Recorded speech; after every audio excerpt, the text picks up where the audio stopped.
दोस्तों, यह उस समय की बात है जब क्रूरता की सारी हदें पार हो चुकी थी। अगर नाजीज ने किसी भी वुमेन को कैप्चर कर लिया तो अब उसके पास भाग्य को कोसने के अलावा कोई भी रास्ता नहीं बचता था।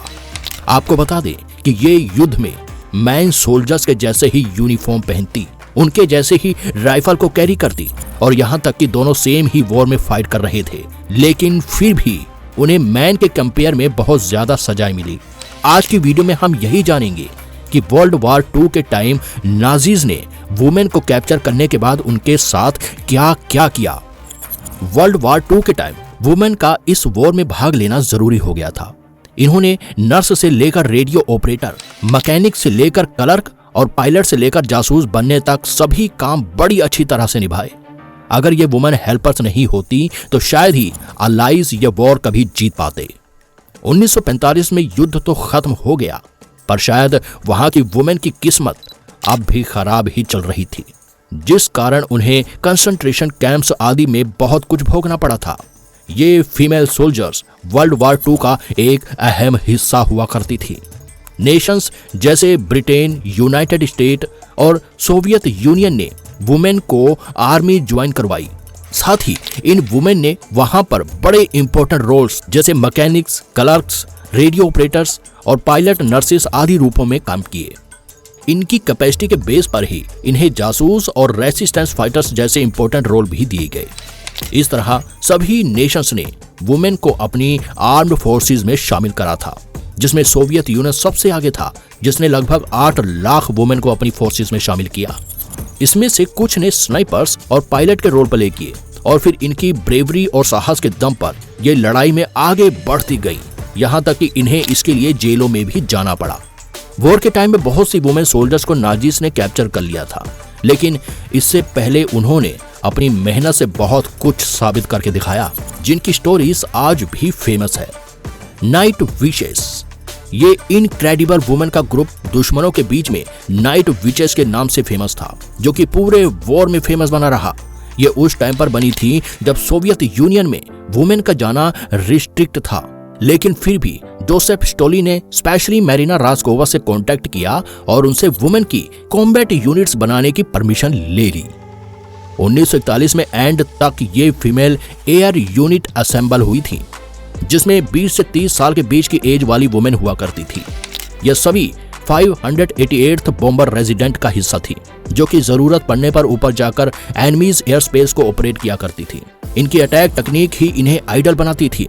यह अपने इंजन को टारगेट के पास ले जाती और फिर बॉम्ब रिलीज करने के बाद हवा के जैसे जल्दी ही ग्लाइड कर जाती। जर्मन सोल्जर्स के लिए यह साउंड किसी जादू के जैसा होता, जिसके कारण ही इन वुमेन को यह निकनेम दिया गया था। वॉर के टाइम इस रेजिमेंट ने लगभग 30,000 घंटे ऊपर हवा में बिताए, जहां से लगभग 3,000 टन वजन के बॉम्ब्स फेंके गए। यह मिशन बहुत ही डेंजरस था, जिसके चलते बहुत से पायलट को नाजीज ने कैप्चर भी कर लिया और फिर इसके बाद इन ब्रेव फाइटर्स पायलट को या तो कंसंट्रेशन कैंप्स भेज दिया गया या फिर फांसी दे दी गई। जून 1939 में नाजीज ने पहली बार रशियन सोल्जर्स स्पेशली वुमेन्स पर अत्याचार करना स्टार्ट कर दिया था। यहाँ जर्मन्स बहुत ज्यादा सरप्राइज भी हुए, क्योंकि एनकाउंटर्स के टाइम रशियन फोर्सेस में वुमेन की रैंक्स ज्यादा थी। यही कारण था जिससे जब नाजीज के द्वारा पोलैंड, फ्रांस और नॉर्वे पर आक्रमण किया गया तो उसके रास्ते में कोई नहीं आया।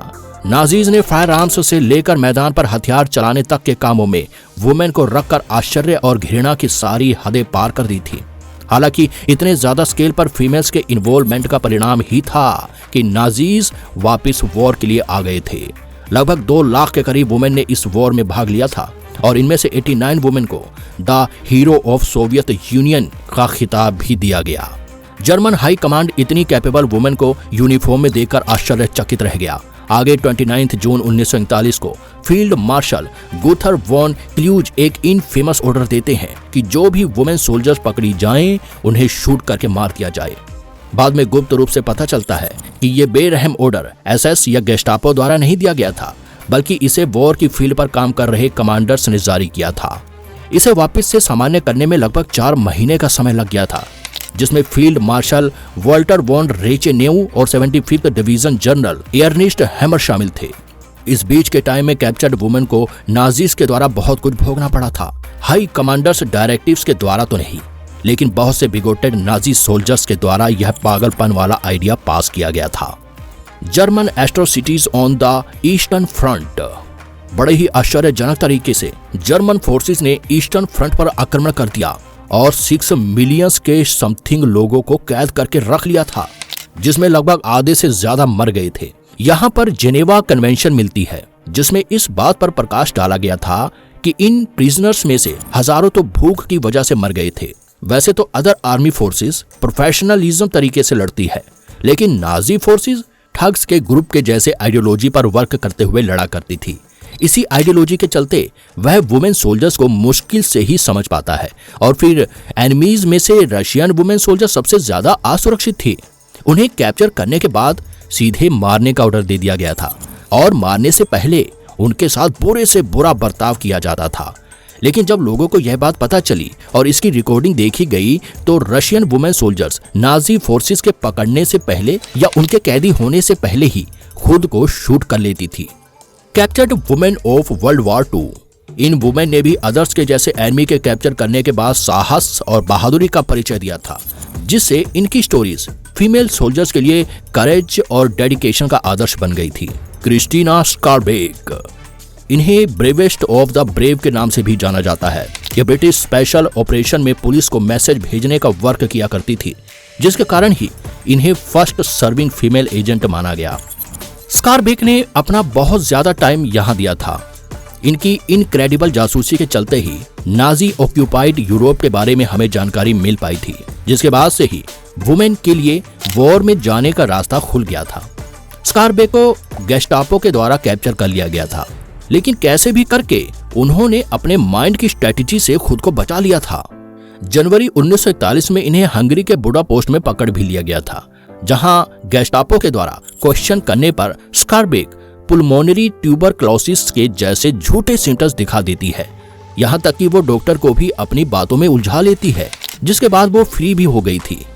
नूर इनायत खान, ये ब्रिटिश एजेंट रेडियो ऑपरेटर का काम किया करती थी, और ये उन ऑपरेशंस में शामिल हुआ करती थी जो कि फ्रांस द्वारा एग्जीक्यूटिव होते थे। बहुत से लोग इन्हें नोरा बेकर के नाम से भी जानते थे। फ्रांस के विरुद्ध ऑपरेशंस पर काम करते हुए इनका कोड नेम मैड लाइन रखा गया था। खान को उनके लैक ऑफ रूस के लिए जाना जाता था, इसी कारण से इन्हें हायर भी किया गया था, और SOE को ज्वाइन करने के पीछे का कारण उनकी नॉन वायलेंस की नीति थी, जिसके साथ ही वह बड़ी हुई थी। मगर उनकी ये नॉन वायलेंस की नीति ही कभी कभी उन्हें वॉर के टाइम बहुत बड़ी मुसीबत में डाल देती थी। एंड में खान को फ्रांस के विरुद्ध करने वाले अपने अंडर कवर काम में धोखा दिया गया, जिसके परिणाम स्वरूप उन्हें 1943 में गेस्टापो के द्वारा कैप्चर कर लिया गया। लेकिन फिर भी वह लास्ट टाइम तक अपनी जिद पर अड़ी रही, और वह एक डेंजरस और अनकोऑपरेटिव कैदी के रूप में जानी गई। फिर 1944 में उन्हें और उनके 3 अदर वुमेन कैदियों को दचाऊ कंसंट्रेशन कैंप्स ले जाया गया और शमशान में ले जाकर उन्हें मार दिया गया। इनायत खान के मरने के बाद उनकी सेल्फलेस ब्रेवरी के लिए उन्हें द जॉर्ज क्रॉस के अवार्ड से नवाजा गया, और उनकी याद में लंदन में एक स्मारक भी बनाया गया, जो कि लंदन में आज भी स्थित है। The one American women POW Reba Whittle. Reba Whittle world war 2 में अपनी फेयरलेस ब्रेवरी दिखाने वाली कई वुमेन में से एक थी, और इसके साथ ही वह सभी वुमेन्स के बीच आइडियलिटी ऑफ सेक्सिज्म का एक अलग उदाहरण रखती थी। जून 1941 में नर्स के रूप में US आर्मी ज्वाइन करने के बाद विटेल को फ्लाइट नर्स की ट्रेनिंग दी गई, और 1943 में एक नोवेल रोल निभाते हुए इसी रूप में अपनी सर्विस दी। फ्लाइट नर्सिस का काम बहुत ही जोखिम भरा होता था। उन्हें डॉक्टर्स की जिम्मेदारी लेते हुए घायल सोल्जर्स को बैटलफील्ड से लेकर आना होता था, और ये सब उन्हें एक एयरक्राफ्ट के द्वारा करना होता था, जो कि खुद ही शॉट कर दिया गया था। रेबा विटेल ने ऐसे समय में करेज दिखाया जब सितंबर 1943 में लेफ्टिनेंट विटेल C-47 एयरक्राफ्ट, जहां से घायल सोल्जर्स को उठाना था, उस जगह से 40 मील्स दूर उड़ रहा था। सिर्फ कुछ सप्लाईज और बिना किसी मेडिकल मार्क के एनिमी के इलाके में उड़ रही इस फ्लाइट में विटेल अकेली ही थी। जब यह एयरक्राफ्ट आकिन के ऊपर उड़ रहा था, तो जर्मन फ्लैग के द्वारा एयरक्राफ्ट को तबाह करने के साथ ही विटेल, एक पायलट और दूसरे लोगों को मारने के लिए इस पर आग से हमला किया गया। जिससे ये प्लेन जर्मन टेरिटरी के नीचे गिर गया। पर विटल और उसकी क्रू जिंदा बच गई और वो लोग भाग गए, लेकिन जर्मन सोल्जर्स उन्हें कैप्चर करने के लिए चारों ओर फैल गए थे। फिर क्रू के घावों का ट्रीटमेंट करने के लिए उन्हें पास के एक मेडिकल हॉस्पिटल में ले जाया गया। एक बार फिर से वही विस्मयताओं और सेक्सिज्म से भरा क्षण आया और एनिमी के द्वारा यूरोपियन थिएटर की एकमात्र अमेरिकी वुमेन विटल को कैप्चर कर लिया गया। वॉर की प्रिजनर होने की वजह से नाजीज को कुछ समझ नहीं आ रहा था कि इनके साथ क्या किया जाए, लेकिन कुछ भी हो, इन पैट्रियार्चल डम्प्स ट्रक्स को विटल की जान बचानी पड़ी। विटल की रिकवरी होने के बाद उसे Nazi prisoner of war camp के लिए हॉस्पिटल स्टाइलैग 9C में भेज दिया गया, पर एक वॉर प्रिजनर के रूप में नहीं, बल्कि नर्स के रूप में काम करने के लिए। फिर यहाँ से इंटरनेशनल रेड क्रॉस से शुरू होकर और पाथिस को पार करते हुए विटल की सिचुएशन को यूएस स्टेट डिपार्टमेंट को भेज दिया गया। फिर जनवरी 1945 में विटल को अलाई से रिलीज कर दिया गया और वह यूएस आर्मी में वापस आ गई। विटल को उनके कामों और बहादुरी के लिए पर्पल हार्ट भी दिया गया था। तो दोस्तों, ये थी वर्ल्ड वॉर 2 की वो सच्चाई जिससे ज्यादातर लोग अनजान है। उम्मीद है आपकी जानकारी में इजाफा हुआ होगा। इसी खुशी में वीडियो को लाइक और शेयर कर देना और जाते जाते हमारे चैनल्स को सब्सक्राइब भी कर देना। Thanks for watching.